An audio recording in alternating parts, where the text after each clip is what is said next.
folks, it's Bear Gardner, and we are here with another edition of Cards Special Operations Executive, and it is time for the rotation for the newly announced winter expansion Homefront, and because this rotation is a little impactful in places, I thought I might grab some people whose faces you might recognise, lock them in the Cards SOE bunker until such time as we're done recording, and force them to give your opinions. And as it turns out, I'm lucky enough to know some fairly smart people. So, sitting down below on the screen beneath the shiny Homefront thing, we have Core. Core, why don't you give yourself a quick introduction to all of the folks watching? Hey guys, I'm CoreData. As some of you may know, I make some content related to cards, occasionally doing deck techs and gameplay videos, as well as occasionally streaming over on Twitch. I'm relatively new in comparison to my two co-hosts here. Only been playing for what 7-ish months, but I like to think I have a relatively good understanding of the game. So hopefully I can give some insights. But I I don't know if I'm the most qualified person in this call. That's okay, because on the subject of qualified people, I've also managed to grab JKing7. JKing, why don't you tell people who you are if they don't already know? All right, I'm JKing7. I also do cards, YouTube, and occasionally Twitch. And I mainly focus on the competitive aspect of the game. So this is talking about decks and the best decks in the game and how to play them well as covering news that particularly affects people who play the game a lot. So news about balance, news about rotation, and news about tournaments and whatnot. And I've been playing the game for 6.5 years, so I've been around the block here. Which is interesting, because that means in the 6.5 years that you've done it, you've won exactly 50% of the World Championships, which you will never say yourself because you're far too humble.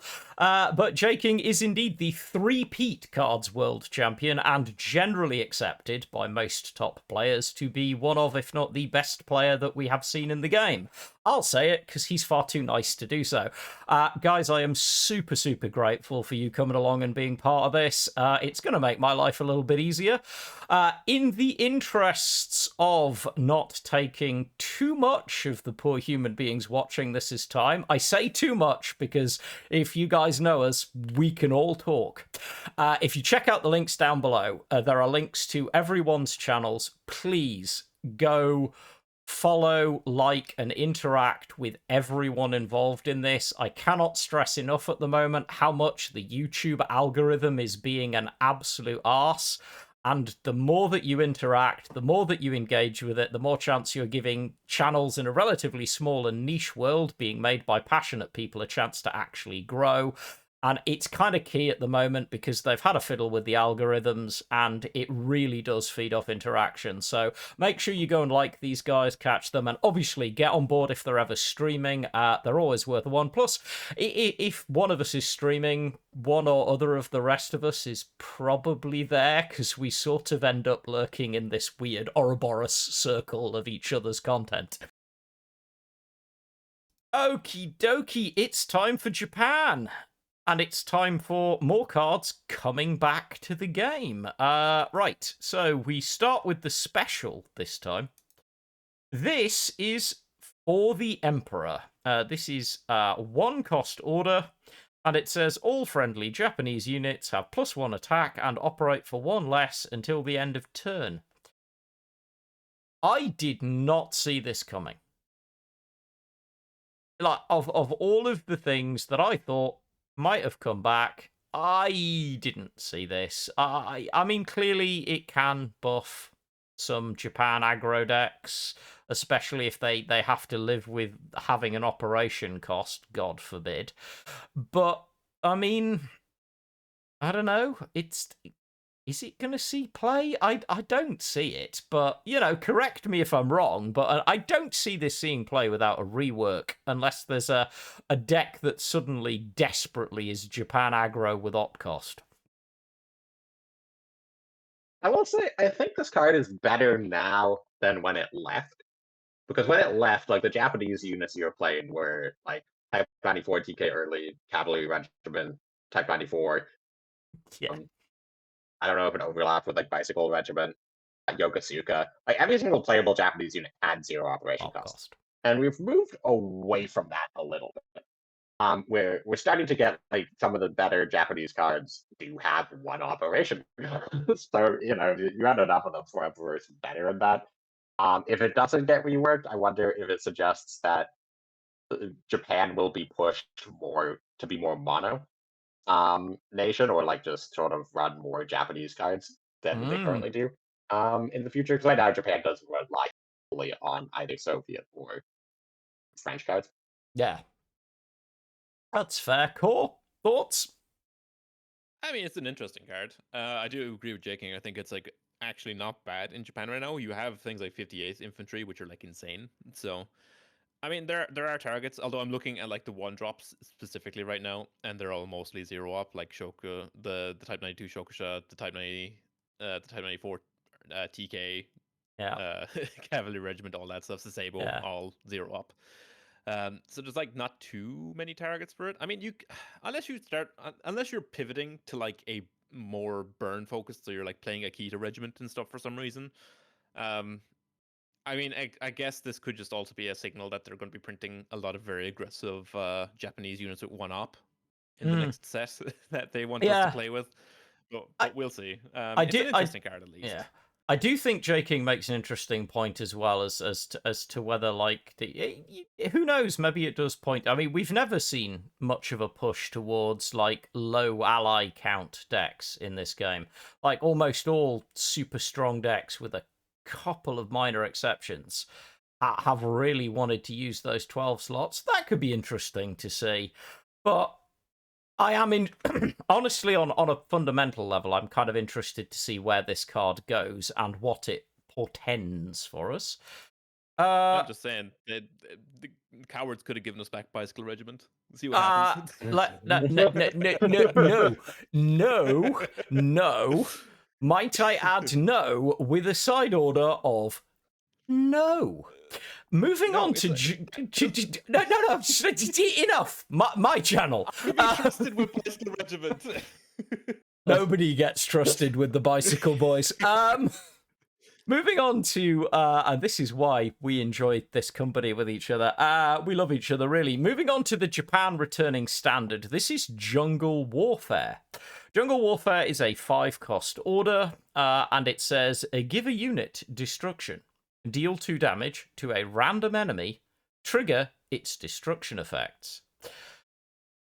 To be clear, for those who struggle parsing this card, and I have come across people who struggle parsing cards like this before, because of the way that the sentence is structured, with the full stop, the important thing here is it doesn't mean that you're causing, like, when this blows up, it's going to hit a random enemy and trigger the enemy's destruction effect.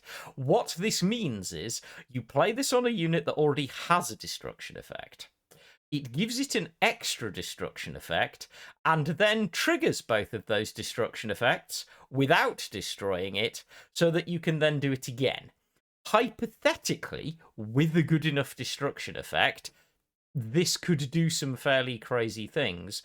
That said, I am wondering what this suggests in coming Japan cards, because I did not see this one coming. Yeah, this one's pretty far out of left field. I mean, the other Japanese destruction effect card, the Matsumoto, the one that deals 1 damage to the enemy HQ every time a destruction effect triggers, it was never rotated. It's still in the game. It's not being rotated here. So yeah, they don't have to bring back too many tools to make it work. I think there's a few others that have rotated, but those were always really bad. Yeah.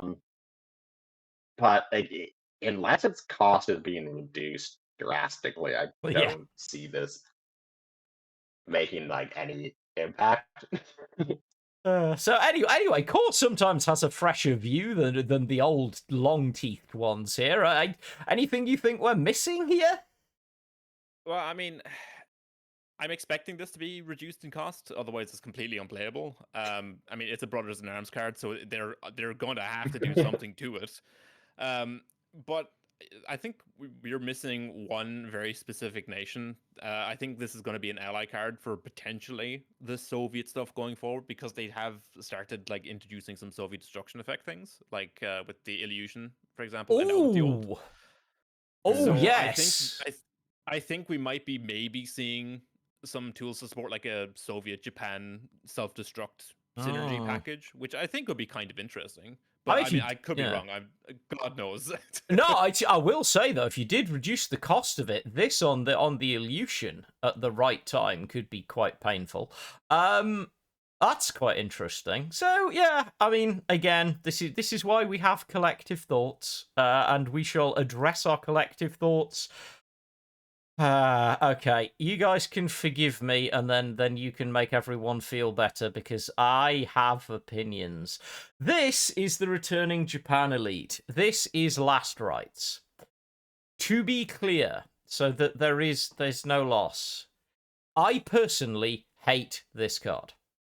I hate this card, I hate its design, I hate the card that it creates, I hate the archetype that it creates, not necessarily because it's good, but because I personally am of the opinion that it is lazy-ass design.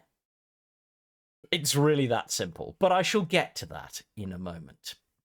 Last Rites is a 3-cost elite order that says shuffle 8 kamikaze cards into your deck.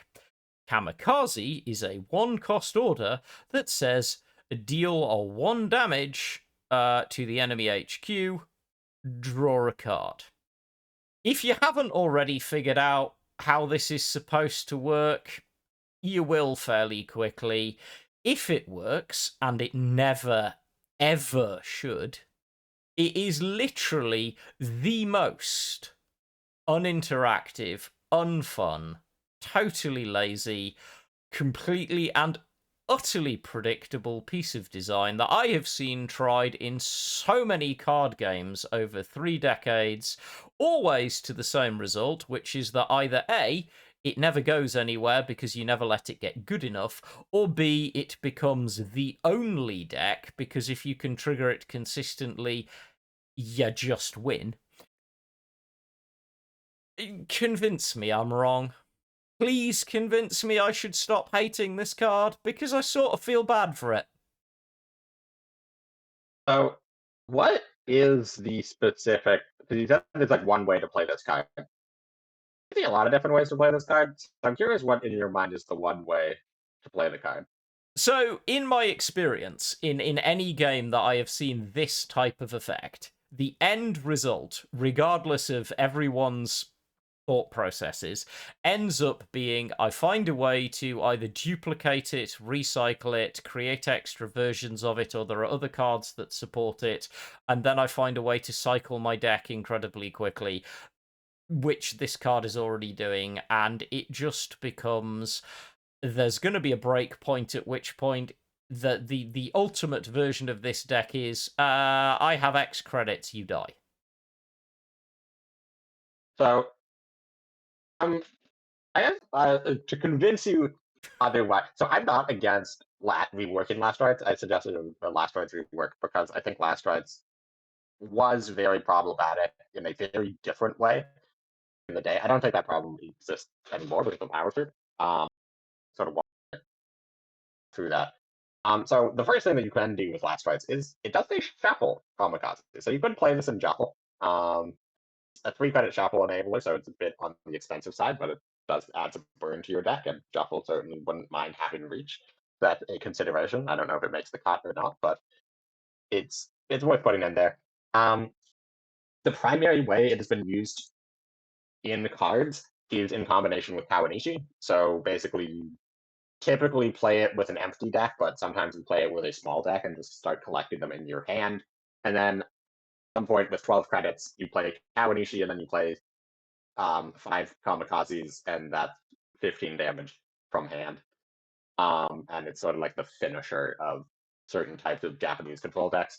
That's always been kind of mediocre. There's some interesting stuff you can do in combination with that. Like you do Kawanishi Isolation, and then if she comes back at the start of your next turn, then you can play all 8. But that's always been pretty mediocre as well. There's not really any consistent way I'm aware of to get extra copies of Last Rites to shuffle more of them in. Um, the the way Last Rites actually was the most problematic, in my opinion, is actually in Fatigue, because it shuffles 8 cards into your deck, but you don't have to play them. And if you That is don't true. play them, it's basically just incredible healing. You actually need 8 Fatigue if you're headed into Fatigue, Yep. and you just play this on an empty deck. So my suggestion to rework it was actually to make the kamikazes play when drawn, like, or cast when drawn. There's a Mm. Hearthstone thing where you don't actually spend credits on them, but it's just when you draw this, deal 1 damage to the enemy HQ and then draw a card to replace it. I So mean, if you play it on an we empty have deck, you can hit all of we them and then hit Fatigue.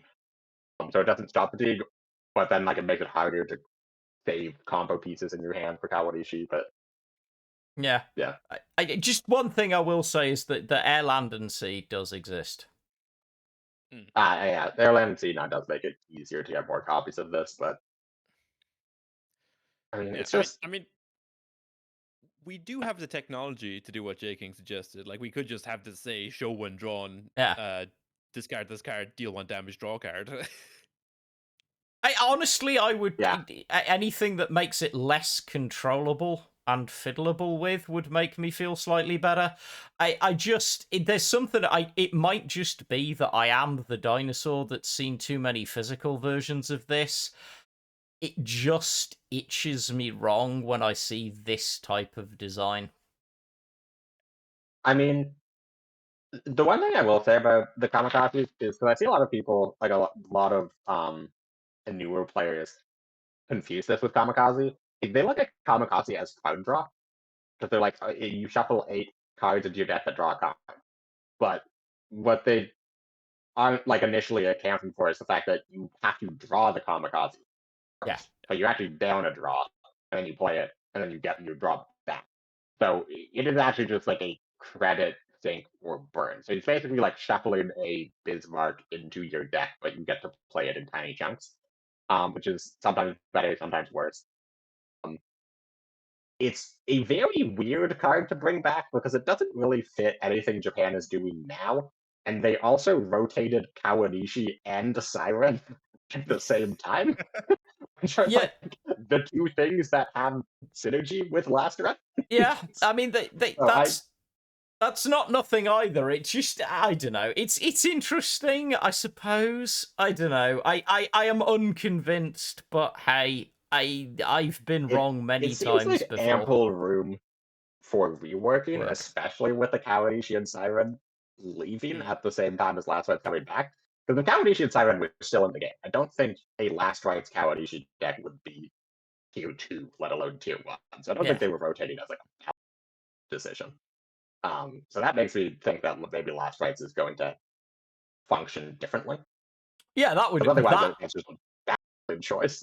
but I mean, actually, honestly, seeing a rework of this, given the history and the connection, and obviously the connotations with the words, would be interesting to me in a different way. But yeah, any more to add on Last Rites? I mean, as JKing said, you probably just put this in shuffle as just a shuffle card. It gives you a little bit of extra burn in the late game if the game drags on beyond turn 6 or turn 7. I'm actually kind of interested in this in potential like control, just as a way of giving you a little bit of like reach and inevitability, because that's something that Japan sorely lacks right now. This with Kika gives you, I think, enough burn damage to seal up a game by themselves with the kamikazes plus the Kika swing on the turn you play it. But it's not exactly what I would want for Japan control. Like, Yamato is interesting, but it's too expensive to really work. I think Yamato needs to be dropped to 8 if it wants to see any play in anything like remotely, like anything slower. But that's a conversation for another time. Yeah. But yeah, I think overall, Last Rites is gonna probably slot in if it doesn't get changed. Obviously, it's gonna probably slot in to shuffle as just like a little piece, like an expensive activator, but also just a late game insurance policy versus lower decks, and then maybe control wants it just as reach, like I said. Yeah. But it's also prime rework candidate. The name lends itself to like a destruction effect kind of card anyway, so who knows? Yeah, I mean, if they don't rework it, just looking at the alternatives they could have brought back, like Lightning Conquest would just be a very interesting card to have. for a variety of decks. Whereas Shiden, I mean, Shiden's a very iconic card in cards, and I don't think it would be particularly problematic to have Shiden back. If they wanted to get a little more interesting, they could have brought back Fane Retreat, because as we've discussed before, I think it's probably a fairly balanced card in today's level. Yeah, I mean, honestly, I think Shiden was probably quite high on my hope list. But yeah, moving on. Speaking of Japanese aircraft, so here's a card that sometimes bears talking about. This is the Key 61 to Tony. This is this is obviously Japan's limited card. It is a 6-cost, a 3-op cost, 5/4 blitz fighter. And it says, spend 7 credits at the end of enemy turn and add it to the battlefield. This card has, in my time spent with it, been single-handedly one of the most honestly overworked, fondled, and battered tools that people have tried to hammer into 17 million different varieties of truly, truly despicable OTK decks. I don't think I've ever seen it do anything else, and I kind of feel sorry for it, because I feel like it's been kind of abused to death in OTK, and it feels like actually there are better ways to use it, because just the printed effect alone is not the most terrible way of getting round awkward credit issues. I am kind of surprised to see it coming back, though. Yeah, Tony's a really weird one. For you're probably unfamiliar with the Tony deck, because I think Tony was rotated before Blood and Iron. Yeah, it was. Yeah. Yeah, so Tony was the central card, like the titular card in a deck called Tony OTK, or sometimes just Tony. Which is basically you played Japan US, you put in some ramp cards, and then you played like 3 copies of Tony Shiden, and then like 2 to 4 copies of Hien, and then 3 copies of Bolster. And basically you just ramped into playing massive planes. Now, unfortunately, the central card to Tony was not Tony or Bolster, and Bolster is still in rotation. Or it was brought back recently. Unfortunately for the Tony deck, the central card was Burst of Fire, which was 1 credit, gave a fighter +1 attack and fury, which is still rotated, and I'm never confident in 1939's decision making, but I'm very confident that Burst of Fire is coming back. Yeah, let's be fair. I am prepared to say I would be astounded if Burst of Fire ever came back in its existing form, and I said it when I left, and I'll say it now. Burst of Fire was a problem child from the moment it was created. Yeah, so like Tony without Burst of Fire, like you spend 7 credits on the previous turn, you bring in Tony at the start of your turn, you play Bolster on it, and you have an 8/7 0-op plane for like 11 credits and 2 cards. And it's like, I don't know. It's pretty greedy. Yeah, and yet I guarantee you that if people love Tony. If Tony is not changed in some significant way, he is going to be subject to round after round of the same OTK abuse he has always gotten, because people just love the card. Yeah, it's a shame, because it's an interesting text box, right? Because this works in a very interesting way with countermeasures, like specifically. Like if you're playing like Germany, Japan countermeasure controls, like I'm holding up like 8 credits, I could be holding up bridge plus whatever else, and if you don't activate anything, I just get a 5/4 blitz fighter. So that's actually it doesn't work that way with countermeasures. Oh really? Because you actually spend the countermeasure, you spend the credits on your perspective, but you don't show your opponent on holding it up. Okay. Yeah. I'm pretty confident that they don't get refunded. I'm not like 100% certain, but I'm like 90% certain that it wouldn't work that way. I'm 99%. I will say though, yeah. So I was going to say I'm 99% certain, because I believe I actually tried that shit and it didn't work. Anyway, carry on. It does work with countermeasures in a different way, though, because it can't be countered by the German destroy when deployed countermeasures. Oh yeah, Because because it just adds it's at itself. the end of the enemy Enemy turn, and turn. countermeasures can only trigger on like your opponent's turn. So the person holding up the countermeasure, it actually spawns on their turn, so the countermeasure can't trigger. And I know that because I lost a tournament game where I held up from the deep, thinking I was playing around Tony to stop the Tony OTK, and then died to Tony OTK anyways, and immediately went to the devs and was like, "What the hell is this? You're like crappy game." I am It was like marginally sure. BS. I'm marginally sure it was And the aforementioned Baron von Glower who told me that story about you. Just as a yeah, and I reminder probably that got schooled on the yeah, wording of the card. yeah. But yeah, we'll see what happens. But yeah, Tony's back. If you are out there, just be nice. He's had a break, and go gently with whatever madness you're already cooking. I wonder if this suggests we might get a similar, like this mechanic in the next expansion. Because this is a mechanic that exclusively exists on Tony. The ability to spend credits not on your turn. That would be kind of interesting.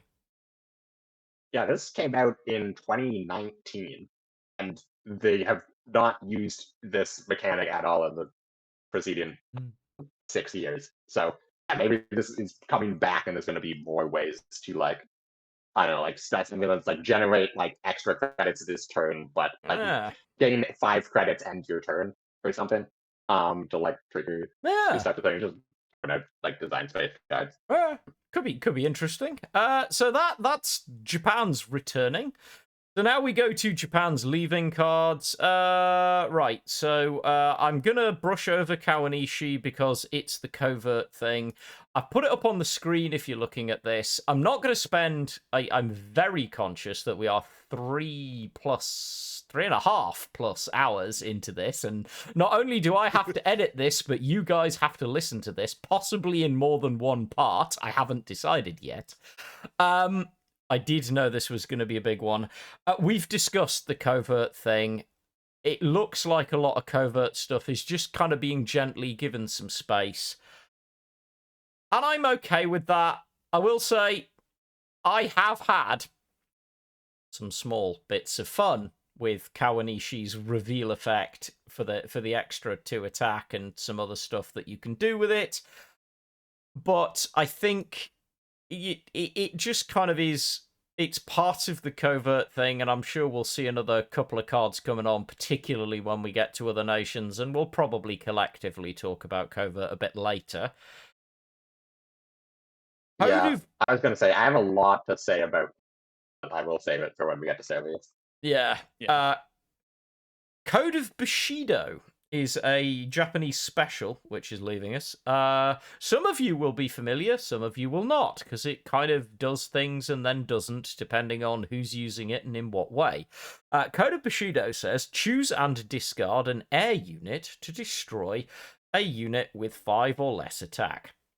Now, many of you may not be familiar with self-discard as an archetype. It has come and gone and sort of come again and then sort of gone again and then sort of actually kind of had a pseudo-renaissance that was a bit wonky.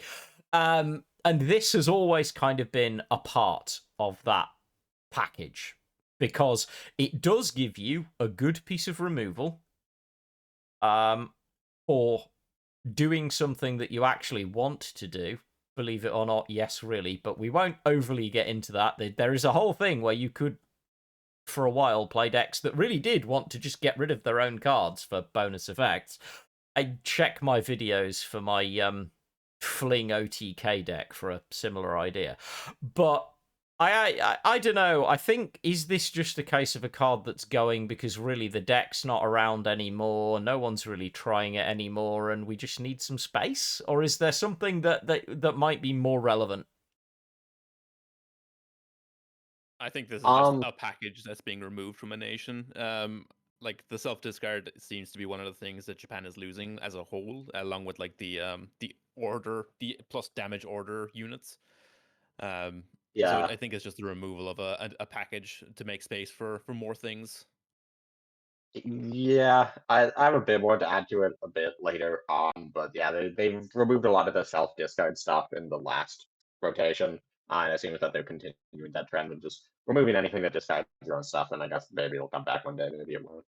Yep. But they just seem to like to remove stuff in categories, even if there's no Yeah. particular reason to remove that category. Yeah. For those who have had the negative experiences with this may elicit some celebration. This is Diplomatic Attaché. This is the one cost Japan standard order that many of you will have come across at least once. What it says is deal 1 damage to target enemy, a +1 for each previously played Diplomatic Attaché. Obviously, I try and point out key text points here. One of the key text points in this is the word enemy, not unit. This is a major part of any Japan deck that wants to, or Japan ally deck that wants to burn the ever-loving life out of your HQ, because just the 4 cards on their own, notwithstanding things like Air, Land, and Sea for getting some extra ones, will do quite a lot of damage and add some buffs onto it, and it starts to get really, really silly. And some of you may well have played into the Japan, Germany, Imperial Strength, the anti-countermeasure one, this, and basically anything else they can find that has burn on an order that really just sits in a corner, and either you win the game or your HQ disappears. Am I sad to see this go? Not colossally. Do I think it'll probably come back at some point? Yeah, probably. Burn's always a thing that's in and out of games, but I think it was getting a bit silly, and we're tapering it a bit, and I think that's probably healthy, because let's be honest, that Japan-Germany deck is a pain in the ass to lose to, because it does feel a little bit like either I've lost or I haven't, the clock has started, go. But anyway, other thoughts? Yeah, I really like Diplomatic Attaché. I had a Germany Japan just sort of tempo deck with like 31 cost cards that all did a small thing, but like most of them replaced themselves in your hand, and you were always just playing like 6 cards a turn, and included 4 Diplomatic Attaché and 4 copies of the other one, the Unibuff one that I'm blanking on the name of. Oh, duty So I'm bound. like a little Bound. sad to see it. Yeah. So I'm a little sad to see it go just because of that, but at the same time, this and Imperial Strength, which we'll see in a second, just getting rid of that like all order burn deck is probably fine for the game. Cool. Thoughts? Yeah, I mean, Attaché and, again, Imperial Strength, which we'll talk about in a moment. Japan's losing 2 of its burn pieces, but, like, the burn deck right now, like, the order, like, the primarily just straight burn deck is, like, tier 3. It's not really all that great. It loses to pretty much anything that generates board presence for the most part. So it's not really going to affect Japan as a whole. I mean, taking tools away from burn is fine, particularly in a format where we have, like, very little healing. So yeah, I mean, this is a fine change. Again, it's one of those cards that's likely going to come back in the future because there are packages that it works very nicely with, like the air, land, and sea stuff. Same with duty bound, and it's a mechanic that they're clearly okay with printing because they give us duty bound again. That's like fairly recently. So it's a mechanic they're interested in like experimenting with. So it's something we're probably going to see come back in the future. But I'm okay with them cutting down on some of the annoying burn that's running around. Yep, seems legit. Divine Wind. It's part of the discard package. This is another discard card that's going. It's a 3-cost special order. It says destroy a unit, discard a random card from your hand. It was quite a useful tool. I think it was, at times, it felt quite expensive, but it could be really useful in the discard deck. I was never a big fan of the discard deck in general because it's not my style of deck, but there were some interesting builds out there. Yeah, I think the most competitive builds of the discard deck didn't actually run Divine Wind, just because random discard is so much worse from a competitive standpoint than selected discard. Yep. And there was enough options for selected discard that you didn't really need to run Divine Wind. But I feel like it's just a card that's conceptually stronger than it has ended up being. Yeah, I totally agree with you. I think most builds in the end were like, we have better choices, and that's fair. A core, I know you haven't necessarily done a huge amount with Discord. Anything particular to add on Divine Wind? Not really. Self-discard wasn't really a deck that was around when I started playing, so Divine Wind was just one of those cards I never even looked at. It was just a worse commit to reserves for the most part, so never really gave it the time of day. This is Grand Plans. It actually does bear one other note when I've read it out, but Grand Plans is another discard card. This is a 1-cost order. It's a standard order, and it says choose and discard a card to draw a card with higher cost from your deck. Now, this, again, selective discard, if you're going to play discard, is best discard. However, Grand Plans also was a favoured tool of a particular kind of cook who planned ways to get access to tools efficiently, because transpires, if you control the value of things in your deck carefully enough, you can in fact use this to load up your hand with tools for something specific that you want to do. And honestly, I've built and played a few decks for comedy value that did precisely that. I'm kind of sad to see it go, if only because it was a fun thing to play with. It was never going to be amazing unless discard got amazing, but it did let you do some fairly fun, crazy stuff. There were a lot of moments when your opponent would see this come down and be like, oh god, what's about to hit me in the face? I don't know, but it's probably not going to be pleasant. But yeah, I think obviously it is the discard thing. Any notable notes on Grand Plans? And I think you really covered everything that I had to say. Contemplating a couple combo decks, really interesting game design. Yeah. Yeah, it's a card I'm sad to see go, because I had actually been playing this at the start of Naval Warfare in a very fun version of of US Japan 1-2-3 Super Fortress combo, where the only cards over 3 cost in the entire deck were Michigan and Super Fortress, and I was running like 2 copies of Strike Group to guarantee the Super Fortress, discard Strike Group with Grand Plans, guarantee a Michigan. Yeah, as I say, you can. This is a card you could definitely cook with. Imperial Strength, we've kind of already covered. This is the 1-cost standard Japan order that says discard all activated countermeasures, which at current level no one cared about, and then says deal 2 damage to the enemy HQ. The anti-countermeasure thing, it's a thing. It has been occasionally played to really, when countermeasures were tried hard. This is a deck that I actually recommended to a few newer players who were playing Jagro and were like, countermeasures is really miserable. I'm like, run a few copies of this and watch your opponent hate you. But beyond that, I've never made a massive amount of use except when I've seen it as part of a burn package. I don't think it's a big miss like the rest of the burn package. It's just tapering, really, isn't it? I'm sure it's done some wild things over the years, but I don't think it's likely to be a big miss. And I'm just gonna take that as agreement and hope that the guys aren't dying as I keep them going for a ludicrous length of time. Shock Attack. Okay, so this is interesting because this is another kind of thing that never quite was, but lots of people wanted to be. So Shock Attack is a 2-cost standard order, and it says when a friendly unit loses Smokescreen, this turn it gets +2/+2. Right. This was used as people tried to make Smokescreen good. Smokescreen did sort of have a moment, I won't say quite in the sun, but it at least got out on the beach and started getting changed into its bathing wear.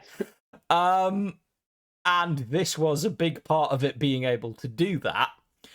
Unfortunately, then, a whole bunch of other bronzed-bodied muscle people and other people turned up, and everyone started looking the other way, and Smokescreen kind of quietly just hung its head and wandered back off into the corner again, which honestly was a little bit sad, because for a moment it looked like it might be an interesting new pseudo-aggro archetype, and this was a big part of it.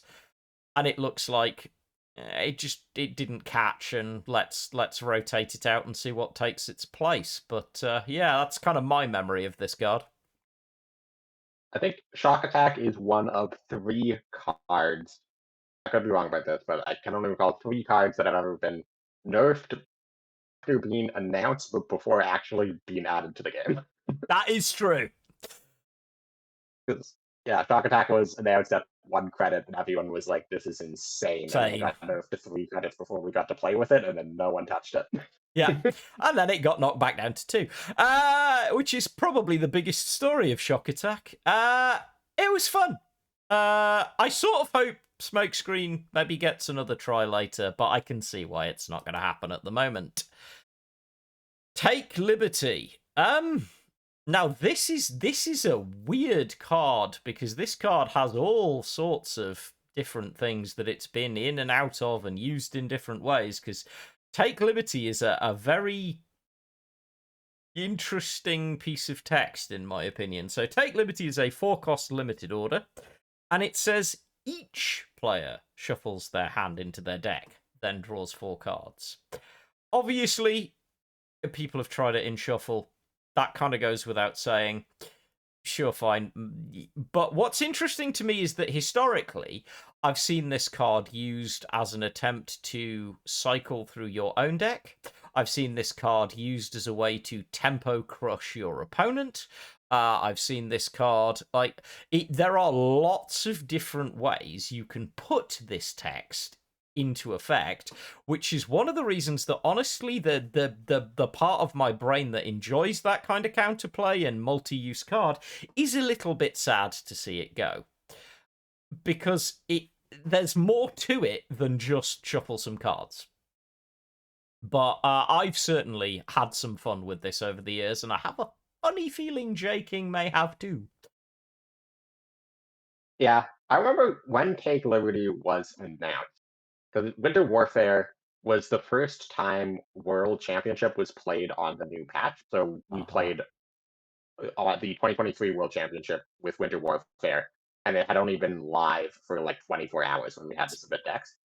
And also it was coming off the back of Brothers in Arms, which is one of like the worst expansion in terms of power level, the lowest power level expansion Cards has ever had.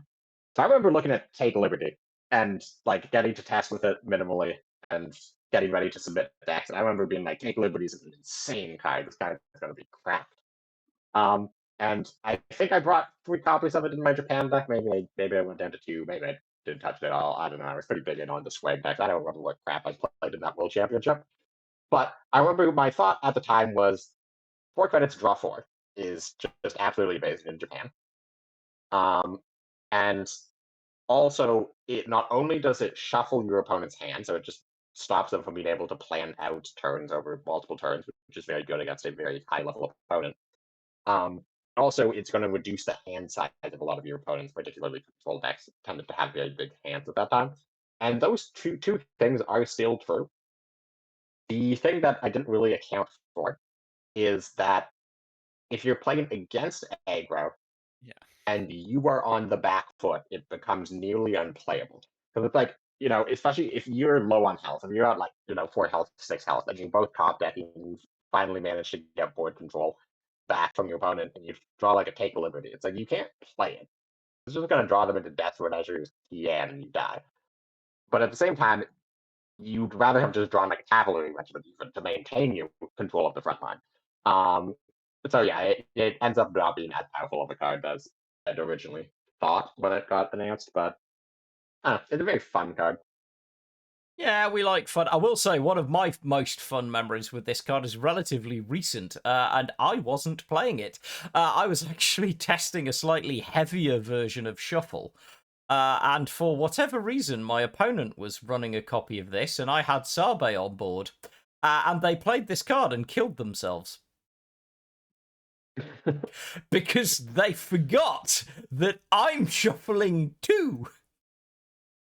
Which, again, if you're that opponent, hopefully that was a useful learning experience for you to read the card and then read the board, because that had to be a bad way to lose, because I'm pretty sure they were on, I know I can do this, he's got the edge on me, but if I can just cycle it so that he loses the thing that I'm going to take his triggers. Oh, bollocks. But yeah, Core, have you ever done any, take liberty fun shenanigans? I've tested with Take Liberty. It reads identical to a card in Hearthstone that I have a lot of experience playing with called Glide. Mhm. I think this might be after JKing's time. It's a Demon Hunter card. Yeah, But where this differs from Glide in Hearthstone is that in Hearthstone, Glide it's not guaranteed to shuffle both players. It has to be on either the furthest left or furthest right side of your hand, which means you have control over whether or not, like if you're playing against an aggro deck, you don't necessarily have to give them 4 cards.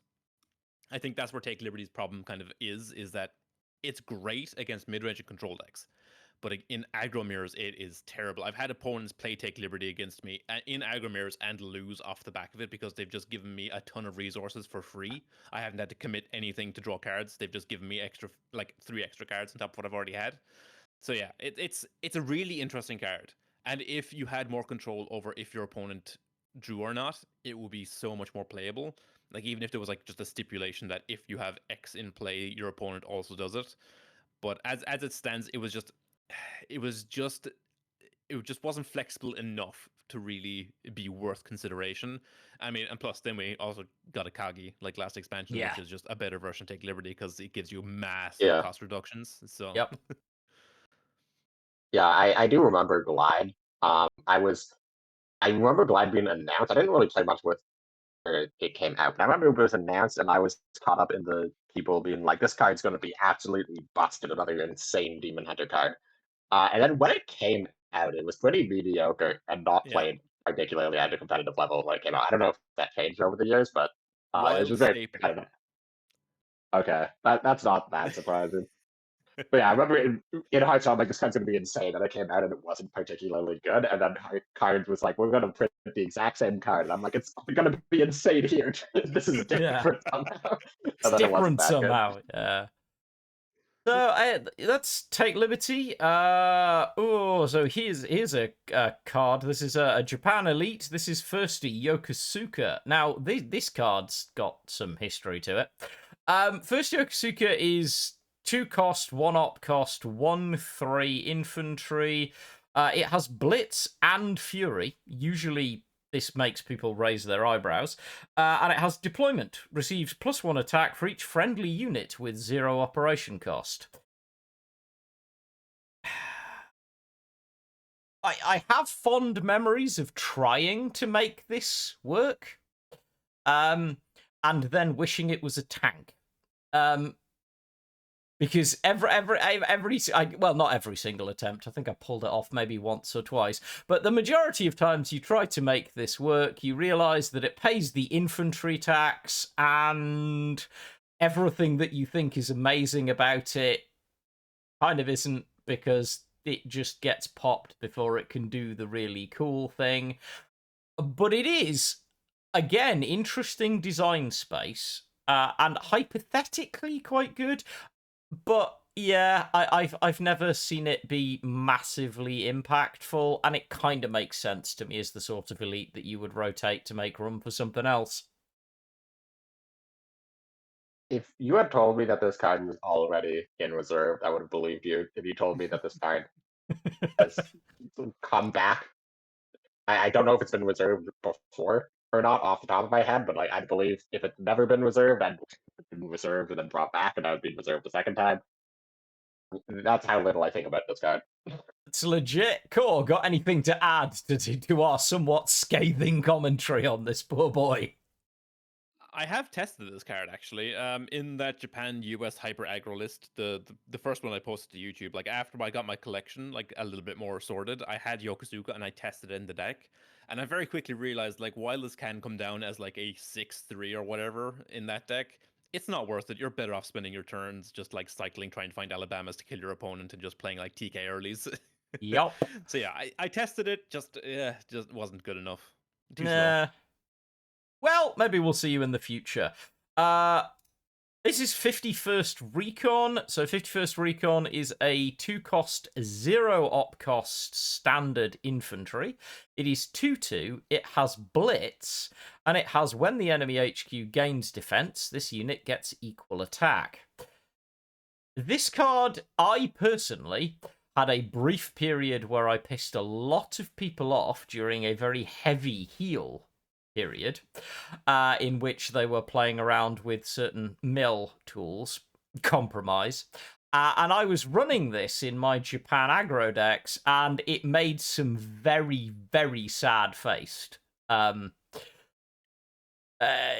mill players. But beyond that, it's always been decent, because it is 2/2, it is Blitz, and it is 0-op cost. But I don't think it's ever kind of broken through as there's always felt like there's something else you could probably include, unless there's a way you can make the text work for you. Yeah, I think Japan has always kind of struggled with a lot of their best cards. Like they have some crazy elite, but then like sort of a lot of the just bread and butter cards that you throw into the deck are standards or limiteds, and like 10 standards fills up an entire deck, and that sounds like a lot of cards, but it's like not that many cards. And it doesn't really give you room to experiment with other aggressive units that are just slightly worse than the stuff that you want to put in the deck. Yeah. Core, have you ever dabbled with the I 51st? I have some very, very fond memories with this card, actually. When I started playing in Blood and Iron, one of the first decks, like, after, again, once I'd gotten a bit of a collection behind me, one of the first decks I, like, really played a lot of was a Japan-Soviet Respite aggro list with 51st Recon and Shiro, and it was so fun. Turn 2, 51st, turn 3, 51st, turn 4, Respite, dome you for like 17. Yeah. So good. And it did see a little bit of play during Blood and Iron. People were playing it on 2 versus like Ramp, because if your opponent plays Glamour Boys, it just trades into the Glamour Boys for free. So it did see like a little bit of experimentation at the time, but yeah, ultimately it wasn't great. Although like a 0-op 2/2 with Blitz is like still fine. Yeah, I mean, yeah, no, I have very fun memories of this with Respite. It's an inoffensive card that we might see come back, and yeah, definitely some fun times with it. So then we move on to the M6A1 Seiran. This is the 4-cost, 2-op cost, 1/4 bomber, whose most relevant note is the fact that A, it's a special, and B, its text says your orders deal +1 damage. Yeah, pretty much. If you're thinking, was that the only reason anyone ever played this? As far as I'm aware, pretty much, yeah. You kind of hope it sticks around long enough for it to give your orders some buffs. And if it does... Yeah. You can go ahead. If it does, it can get crazy. Yes, if you've got both of these and the other one on the board, and you've got the big buffs going, and suddenly you can play a desperate measures that deals like 6 damage or whatever, it can have an amazing moment. But I'm gonna use one of my favorite quotes, which is, "This is very much a squeeze effort versus juice result issue." 99 times out of 100 in my experience, the juice is not worth the squeeze when you're trying to do this. By the time you've managed to make this somehow work, you could probably have won the game twice. Yeah, the issue with this card is always spending 4 credits on it, and it's like +1 damage is not a lot. So you have to be playing a lot of orders on the turn you play Seiran, or you need to just be somehow sticking Seiran, which it never happens. So then it's like, well, you have to play a lot of orders at the same time. And like very briefly saw play in Resistance, because you ran 4 copies of Tora Tora and 4 copies of Naval Operation, which is another AoE damage order, and then Death for Measures. and just like play down Seiran and makes your Tora slightly better. But yeah, it was pretty mid. And then you had Kamikazes at the end with Last Rites. Yeah. Pretty much just did its thing and sometimes worked. Actually, on the subject of did its thing and sometimes worked, this is the G4M1 Betty. Betty was an interesting card. Betty is a 2-cost, 1-op cost standard Japan bomber. It's 3/1, and it says if discarded, add to the support line instead. Deployment. Discard a random card from your hand. So this was one of those cards that was great if you could selectively discard it, and then you didn't really want to play it unless it was one of only 2 cards in your hand and you really wanted to discard the other one. And while testing with the discard deck, because loads of people were like, come on, Bear, get over yourself. We know you don't like it, but maybe try and get to it. I did have some moments where I was able to get hand refill with this and Sally, and it's just like, I'll play this and then discard Sally and get some draw, but hypothetically, this thing just splatting itself onto the board for free is not nothing. But was it ever actually good? I don't know. But Betty did do, and I think JKing will agree with me, like Betty and the rest of this discard package for a while, not that long ago, did do a lot of hard reps while people really, really wanted to make it work. Yeah, Betty it's never really broken to the point where it's like competitively viable, but it's always been close. But it's been dead for like at least 6 months since they rotated experimental flight Matsue in Yeah. 34th. This is just kind of like the finishing the blow. Yeah. Core, any thoughts on Betty? No, it's not a card I've really played with. It's a card I've seen every now and again, and I've been interested in testing it, but I mean, like a free 3/1 bomber is like kind of interesting. I don't know. It's just the payoff just never seemed worth it to me. I have a funny feeling you might actually have had a bit of fun if you'd been around when the whole package was available. I think you might have at least spent some time cooking. But yeah, it never really quite did what you wanted it to do. So this is the other that I was mentioning earlier, by the way, folks. This is the Kawanishi H6K. I think both JKing and I have mentioned this in passing in the destruction of the Order's dream team. Somehow it's gonna work. I believe it is. This is the 7-cost, 2-op cost, 1/7 elite bomber that says your orders deal +2 damage.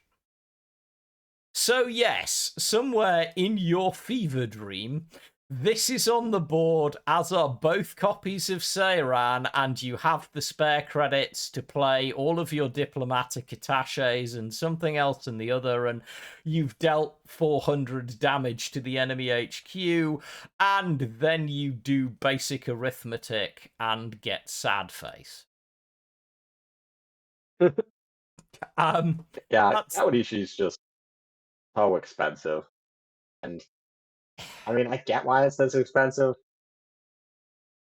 You're getting to the point where it's like, oh, I can like do Kawanishi Death Revengers on 9 credits for 4 damage to everything. And it's like, well, or you could wait 1 turn and do just to the last man for 10 credits. Yeah. A single time. Yep. It never quite. I don't know. Someone out there, if you're in the comments, do let us know if you got to live the dream. But like, unless your opponent's being tremendously passive, you have to be a special kind of not paying attention to let these things build up on board. But yeah, I'm assuming, Core, you've not massively thrown Kawanishi in a deck in the hopes. Nope. Not a card I have played with, nor a card have I ever seen it played. So Yeah, I mean, zero that's experience with this.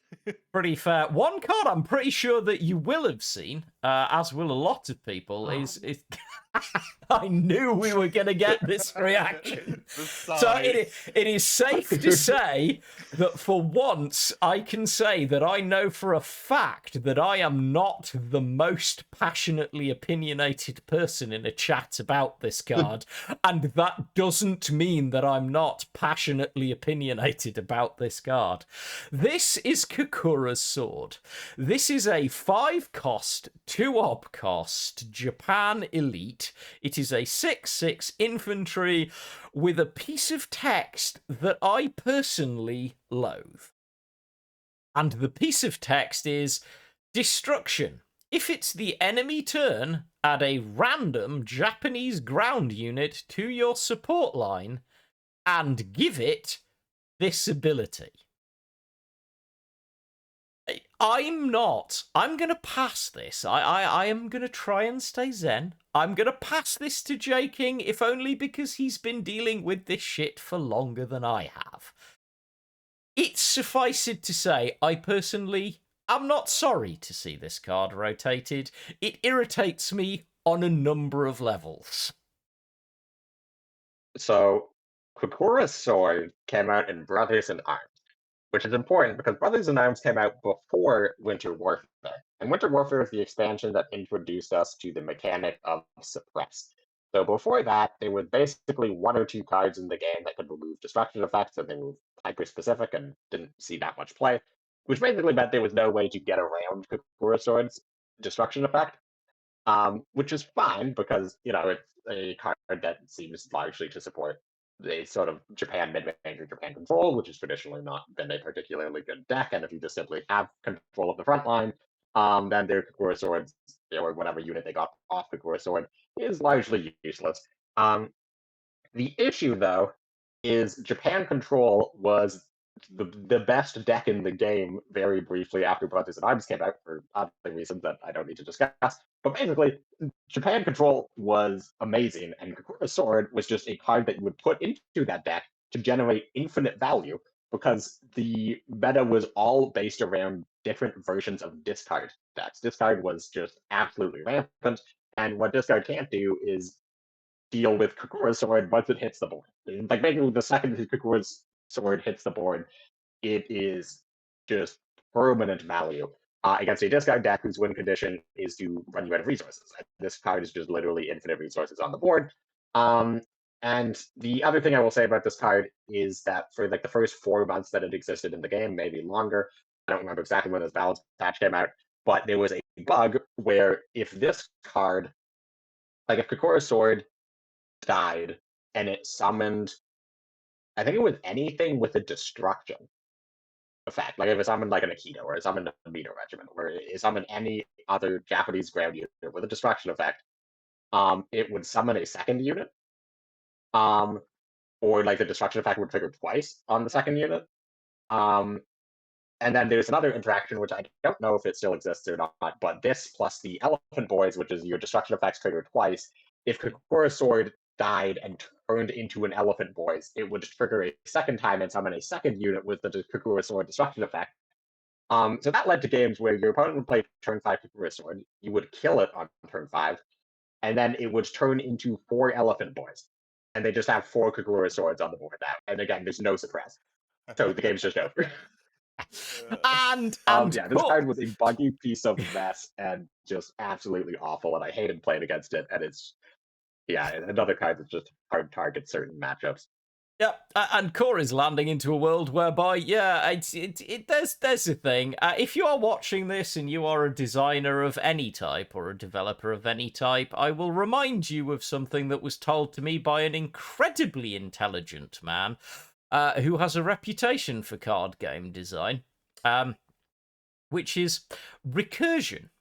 Any form of recursion is amongst one of the highest sins in card game design, and if you're going to create something that somehow can recur itself or an effect, you'd better make sure it does it right.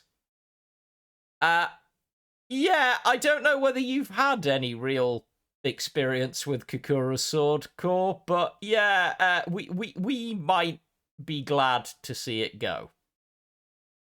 I have in fact lost control mirrors to Kokura's sword in nations that have no suppress. Funny that it just yeah, keeps crazy. coming back. It looks different, but it's still the same old problem. Yeah, not sad to see you go. It's very funny. It's very funny to me to look at it now because like the power creep is so far and above beyond Kokura sword, and then also suppress existing. I mean, like Yeah. you could still sometimes lose to this card, absolutely, but like I'm sure somebody who's just started playing cards in the last year looks at this card and is like, this card kind of looks like trash. Why are they like complaining about how good this card was? Yeah, I was gonna say when I first joined, it was still pretty good. Right, let's move on to a special, as we're getting through Japan as a race. Okay, so this is actually an Alpine unit. No, really, we are in Japan. This is Mikawa Regiment. This is a 3-cost, 1-op cost, special infantry. It's 4/4, and it is Alpine with Blitz. And it has deployment. Increase the cost of all cards in your hand by 1. This card, of course, considered so powerful that it requires an incredibly irritating downside. I so don't have anything to say other than it's a random piece of Alpine tech that kind of never really caught anything and sure, rotate away. Anyone? This card could have been a 6/6, and I still don't think you would have seen play. Like people would have tested it maybe, but it's just fairly sad, really. Its biggest sin is being an Alpine unit, and there is not one drop of snow in its art. Yep. Yeah, Mikawa Regiment, we're gonna let you slope off sadly into a corner, and we're gonna hope that you get some kind of interesting rework, because, yeah, not so much. Right, back to some more of the discard package. This is Kate. I'm gonna try and make this reasonably quick, and then people can jump in if they want to add anything. I have had a ton of fun with this card over the years. So, Kate is a 4-cost, 2-op cost, limited Japan bomber. It's 3/2 and says, when you discard a card, deal 1 damage to all enemies. If you want to see what you can do with this card, if you're willing to work hard enough, there is a video on my channel. You find it in one of the cards, moments, or deck tech things. I think I put it down as Fling. It is a deck which used this and a few other combo pieces to just do truly, truly disgusting things with constant discard, and then refilled the constant discard by turning them all into 5/5 tanks with Blitz. But my point being, you can do some obscene things with this. It's usually not worth the effort. My biggest apology in this is for the fact that it is the one and only time, I'm sure JKing's had this before, and you've probably had it in Legends, it's the only time as a streamer that I have released a deck build that was a bit of fun and kind of stupid, and then suddenly actually got messages from people who were running into it on ladder and were really annoyed at me for having brought it into existence. And I'm sort of sorry, not sorry, but honestly, it wasn't that good.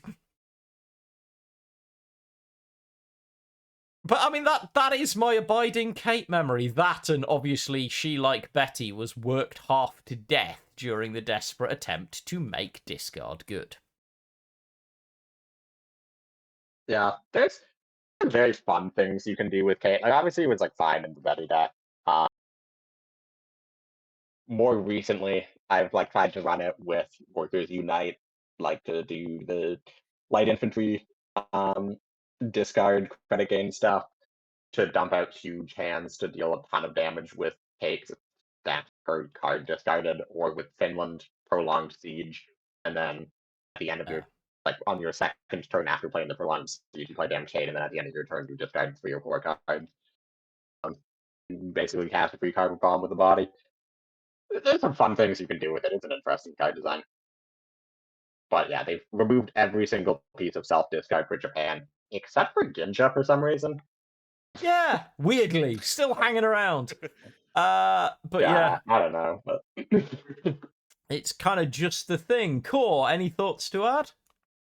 No, I've only ever seen people play this in an attempt to do the discard Iron Victory Workers Unite thing, and every single time it like doesn't do nearly enough damage to kill you, and they just die in the crackback. So Yeah, I am legitimately marginally sorry for that deck. If you do want to see it, you can go look at it, but don't play it. Thankfully, it's going away, but it wasn't that good. It just made some amusing memes. Right. Next up, we have the F1 M2 Pete. Pete is a 2/2. This is the ultimate 2/2 because it's 2 cost, 2 op cost, 2 attack, 2 defense as an elite bomber. Yes, really.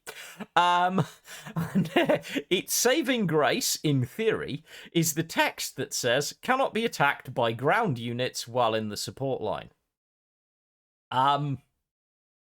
Hypothetically, in the right meta, quite a strong piece of text. yeah, I mean, he I think was one of the first elites I ever opened in cards, and like I was jamming games on like Japan Burn. This was 2019. I remember being like, "This is a fun card," and I put it in my deck, and it just wasn't that good. I think I ran it for a while just because it was one of my only elites, and I'm like, I'm gonna run my elites even if they're not that good. Um, but yeah, this card was not good in 2019, and it's never been changed. Yeah. So believe it or not, it's still not good. Yeah, shockingly, hasn't really. It's not matured like a fine wine, I'm afraid. Core, I'm kind of guessing this has sort of bypassed you. no, this was the second Oh God!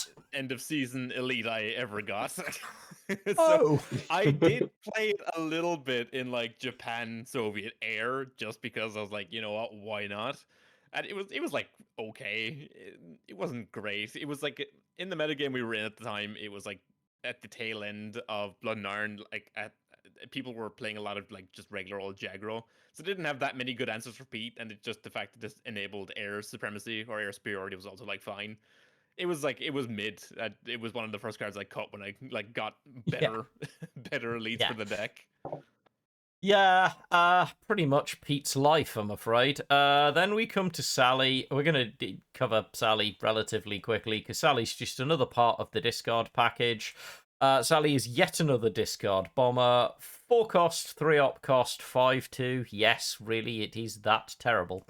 It's a limited card, but it does say if this unit is discarded, draw 2 cards. And yes, if you're thinking, was that really pretty much the purpose of this poor fighter's entire life? Yeah, more or less. Sally mostly just existed to get punted for 2 better cards. Clearly, you've never played U.S. Japan prop. Drop, yeah. That's the first thing came to my head as well. I mean, oddly, no, I've not. I never bothered getting into it. Fair point, I guess. Sure. There is Yeah, I don't actually think that a was a real bunch thing. of random like Japanese 3-op aircraft that I have been really tempted to play with, but I'm like, this surely won't work. Before Prop got like real support, I do remember seeing a US Japan Prop deck with like the coastal howitzer, like the 4/3 op artillery. Oh god, yeah. Man, try. I'm Yeah. sorry, because Thropper's had some bad times. Yeah, okay. Sure. Hey Sally, we found you a highlight. Right. Sioux Regiment. 4 cost, 1 op cost, 5/4. Relatively vanilla limited infantry that has deployment. target a unit. Destruction. Destroy the unit targeted. Is this interesting? Yes. I actually think it is quite an interesting piece of design. I have seen a number of card games, particularly physical card games, that have used mechanics like this in a very interesting way. There was one that had something called Deathmark, and there was another one, and I'd have to keep digging. Did it ever really take off in cards? I mean, not to my knowledge. It's an interesting card effect on what is hypothetically an okay-ish body that suffers from being in a nation that has a tendency to want to go, shall we say, a teensy bit faster than this. Yeah, I mean, Regiment is part of like the co-op deployment targeted unit type stuff, like the Scout Car and Jaeger Regiment. Yeah. And it's interesting, but the problem is you play it on something like you play it as a tempo card, and they just simply trade away their unit as quickly as possible. Yeah. Like, you know, if they play a 4-drop, then you play this and target their 4-drop. They just simply trade their 4-drop into Sue, or like push their 4-drop up, and the only way to remove it is to trade Sue, and the only way to kill your own Sue is to trade it into the card that you targeted with Sue. Or you play this like really late game on like something bigger, and then they're just gonna suppress it. Yeah. Or they're gonna like bounce it, or they kill you. Or Yeah. It's safe to say we've got pretty brief opinions. Core, anything to add? We had a very similar card in Legends that is actually it was a 5-cost 5/3 with guard that had like this exact same effect, but the key difference was it concealed your target. So your opponent didn't know what you had targeted, and then because it had guard, your opponent was then forced to trade into it. So it led to like interesting mind games as to like what the target was. Did it target the small thing? Did it target the big thing? Like it led to interesting game states. I know a lot of other high level players were like bigger on it than I was. I still maintain it wasn't that great of a card, but people still ran it. But yeah, I think if this didn't like tell you what the target was, it would have been interesting. Yeah, that's fair. yeah. But yeah. All right, so Sue Regiment is done. We get to the Chiro. This is the Type 89 Chiro. This is another Japan limited card. This one is 3-cost, 1-op cost, 3/2 tank. And this one has, when an HQ gains defense, it takes that much damage instead.